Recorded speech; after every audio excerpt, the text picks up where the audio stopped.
আজকের গল্প বছরে 4 দিন। গল্পের লেখক প্রসূন কুমার স্বর্ণকার। গল্প বছরে 4 দিন।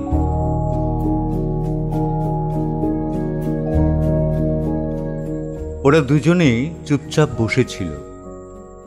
কথা বলতে ভালো লাগছিল না। পত্রিকা ছড়ানো, বেশিরভাগই বিজ্ঞান বিষয়ক বিভিন্ন রচনার। মহাকাশ, আণবিক বিজ্ঞান, জীবজগৎ, উদ্ভিদ বিজ্ঞান ইত্যাদি ইত্যাদির ওপর বাংলায় লেখা প্রবন্ধ। শরৎকালের রাতের গভীর নীলাকাশ থেকে চাঁদের আলো জানলা দিয়ে ঢুকে বইগুলোর ওপর খেলা করছিল। গতকালই বিজয়া দশমী গেছে, আজ একাদশী। পূজা মণ্ডপে টলটলে আলো নিয়ে একটা প্রদীপ চুপ করে বসে আছে। কি হুল্লোড়ি না গেছে কদিন! অবিরত ঢাকের শব্দ, পূজা মন্ত্র, ঘণ্টার ধ্বনি, হাসি, হইচই। এরপর হিমেল রাতের এই চুপ কথায় কেমন এক বিষাদ মেশানো থাকে। শিবচরণ আর সঞ্চিতা, ওদের বিয়ে হয়েছে মোটে 1 বছর। গত বছর পুজোর আগে সঞ্চিতার বিএসসি পাশ করার পরই সম্বন্ধ হয়েছিল। সঞ্চিতাকে দেখে খুব পছন্দ হয়েছিল শিবচরণের ঠাকুরদা প্রবল প্রতাপ গুরুচরণ দাসের। তিনি দর্শন শাস্ত্রে সুপণ্ডিত, যার অধ্যয়ন, অধ্যাপনা, যজন, যাজন, দান, প্রতিদানের গল্প ছড়িয়ে পড়েছে এ অঞ্চলের কোণে কোণে। তারই প্রতিষ্ঠিত মন্দিরের আয়ে সংসারটা ফুলে ফেঁপে উঠেছে। নইলে শিবচরণ তো বিএসসি পাস, প্যারা টিচার। কোনো রকমের স্কুলটা সামলে বিগ্রহ সেবা, কাঙালি ভোজন, ভক্তদের দেখাশোনা করা তার কর্ম।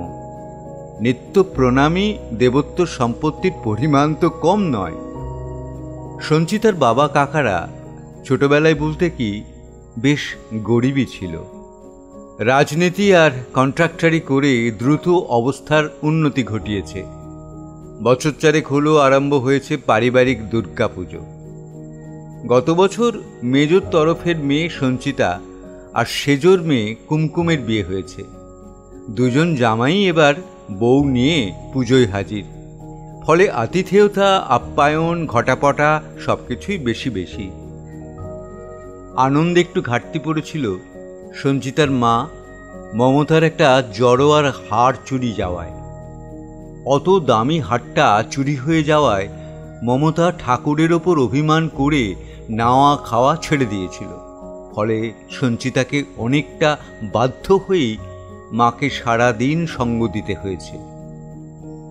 মাকে সান্ত্বনা দিয়ে বুঝিয়ে সুঝিয়ে সাজগোজ, পূজা মণ্ডপে যাওয়া, অন্য বউঝিদের সাথে গল্পগুজব করা, পরচর্চা, পরনিন্দা চালানো, ফল কাটা, পাড়াপড়শিদের আপ্যায়ন ইত্যাদি নানা কাজে মাকে ব্যাপৃত রেখে হাড় হারানোর দুঃখ ভোলানোই ছিল তার পুজোর দিনের কাজ। এভাবেই কেটে গেল পুজোর 4 দিন। কাল ওরা বাড়ি ফিরে যাবে। যে যার চিন্তায় ডুব দিয়ে তাই চুপ করে বসেছিল। হঠাৎ মোবাইল বেজে উঠল। কুমকুমের গলা। সাজি, একটু নিচে আসবি? আমরা মেজ জেঠিমার ঘরে আছি। একটা ঘন নিঃশ্বাস ফেলল সঞ্চিতা। হ্যাঁ রে, যাচ্ছি। সঞ্চিতা একতলায় মায়ের ঘরে যেতেই কুমকুম ছুটে গিয়ে দরজাটা ভেজিয়ে দিল। একটা ম্যাজিক দেখবি? ম্যাজিক? ম্যাজিক? সঞ্চিতা মায়ের দিকে অবাক হয়ে তাকালো। মমতা গলার কাপড় সরিয়ে দেখালে জড়োয়ার হাটটা জল জল করছে। সে কি, তুমি যে বললে ওটা হারিয়ে গেছে? না রে, হারায়নি। দেখলাম জামাই ঠাকুর বাড়ির লোক, পুজো আচ্চার দিনেও তোকে বইপত্র দিয়ে ঘরে আটকে রেখেছে। তাই ছল করে তোকে পুজোর মধ্যে টেনে আনলাম। ওসব না করে তুমি সরাসরি বলতেই তো পারতে মা। না বাবা, নতুন জামাই, অত পণ্ডিত বংশ, ঘরে জাগ্রত ঠাকুর, তোকে সারা সপ্তমী ঘরে বসে জ্ঞানগম্যি করাচ্ছে। ডাকাডাকি করলে যদি কিছু মনে করে। চোখ না চলো কুমকুম। বুদ্ধিটা কার বলো তো? মমতা আদর করে কুমকুমের মাথায় হাত বুলিয়ে দেয়। হ্যাঁ, মতলবটা কুমকুমেরই। বেটির আমার খুব বাস্তব বুদ্ধি। কুমকুম উচ্ছ্বাসে ফেটে পড়ে। আমিই তো মেজ জেঠিমাকে বললাম, জেঠিমা, সাজির জোর ফেসেছে। আমার কর্তাটি পুজোতলায় দিব্যি জমিয়ে নিয়েছে, ঢাক বাজাচ্ছে, নারকোল ছাড়াচ্ছে, ধুনো চিনাচ্ছে। আর সাজির বর ভরা পুজোর দিন বউকে নিয়ে পড়াশোনা করছে। আমি তো বাবা কোনো রকমে বিএসসি পাশ করে পড়াশোনায় সেলাম জানিয়েছি। আবার পড়াশোনা, তাও পুজোর দিনে? ম্যাগো, আমার কর্তাও বলে চাকরি পেয়ে গেছি, ব্যাস বইপত্র দূর হটো।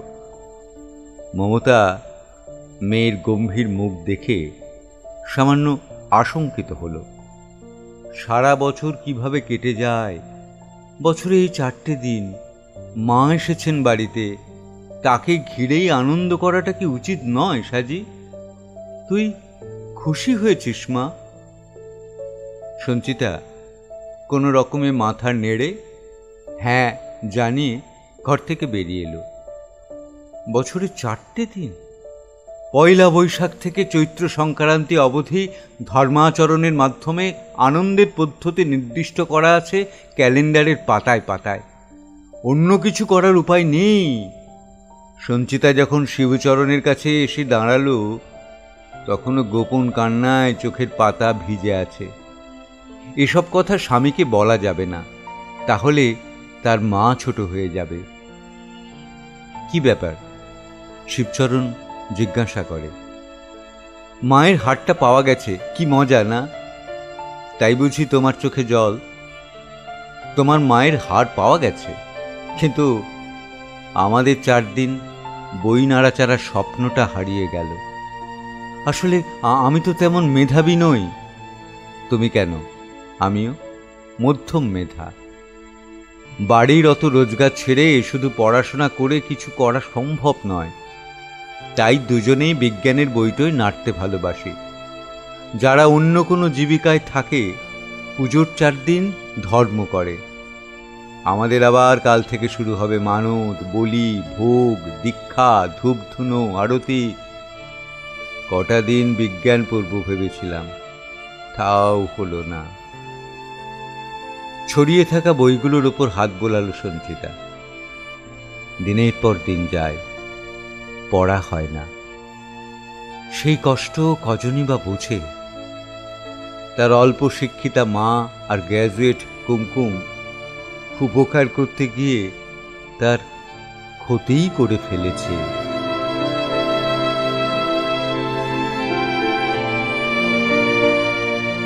আমরা শুনছিলাম গল্প বছরে 4 দিন। গল্পের লেখক প্রসূন স্বর্ণকার। প্রসূনদা আমাদের অত্যন্ত পরিচিত একজন মানুষ, নাট্যকারও বটে। প্রসূন স্বর্ণকারকে আমাদের আন্তরিক অভিনন্দন এবং শুভেচ্ছা। গল্প পাঠে দেবাশিস নন্দী। নমস্কার।